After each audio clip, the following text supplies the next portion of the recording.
back now. We welcome in Travis Hobson here on Sportsline. Coach, joining us in studio. Thanks for joining us. First of all, coming up to see us from Pocatello. It's a longer drive than what you're used to this school year, but your team fell in the 4A state semis last night to a very good defending state champion, 56-20.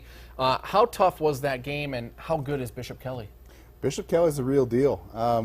I told my dad, who's on the sidelines, that game was a lot like if you get yelled at for beating up your little brother and the lecture just keeps going and going and going. It was one of those games for us. You know, they jumped up on us pretty quick, and it was pretty hard to get out of that hole. So it was one of those kind of painful things there towards the end of it, just to sit back and take your beating.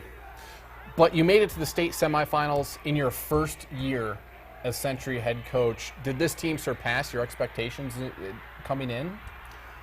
My expectations? No, not really. I thought our kids were going to be pretty good, but I think there's a lot of people out there who didn't, and it was good for us to go out there and exceed a lot of expectations from the general public. But again, I had high hopes for these guys. I really believed that we could play for a state title if we just put the pieces together, and we just about made it.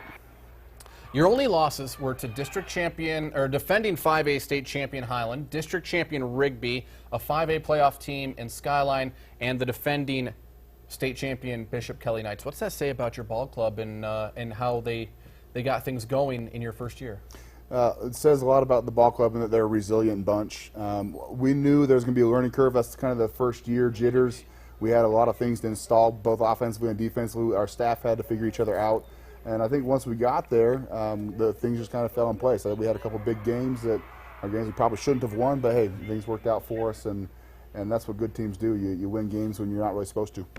And when you play teams like Highland and Skyline non-conference, you told me you weren't really going to go all that hard against Skyline. Were you trying to work on things or wrinkle some things out in those types of games? I tell you fun things, Jeff. We go after everybody, and we play hard no matter what. We were outmatched in both of those games, and yeah, we do. We work on ourselves. So in those games, you definitely worry about yourself more than the opponent.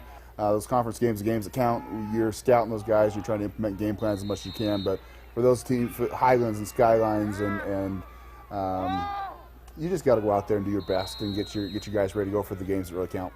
Avoid injuries as well. What was the toughest part for you transitioning to 4A Century High School from Shelley 3A, where you had a ton of success? You know, I was just talking to some of my Shelley guys tonight at the Madison game, and you take for granted some of those established program things that just kind of the ball club just rolls. You don't have to really work at a lot of things, but you take those things for granted. You really had to start from scratch, learning new coaches, new systems, new kids, new faces, new parents, new administrators, being in a new building. It was a learning curve, I'll tell you. It was something to behold. Very quickly, what's the future hold for year 2 with Century? I think the future's bright. I really do. I think we're giving kids a program they want to be a part of, and we're getting more of our student athletes out in school. We're just getting kids that are wanting to come be a part of this, and the more kids we have, the better off we'll be. All right, stay right there. We're going to have much more with Coach Hobson after the break. We're going to talk a few matchups left in the state tournament.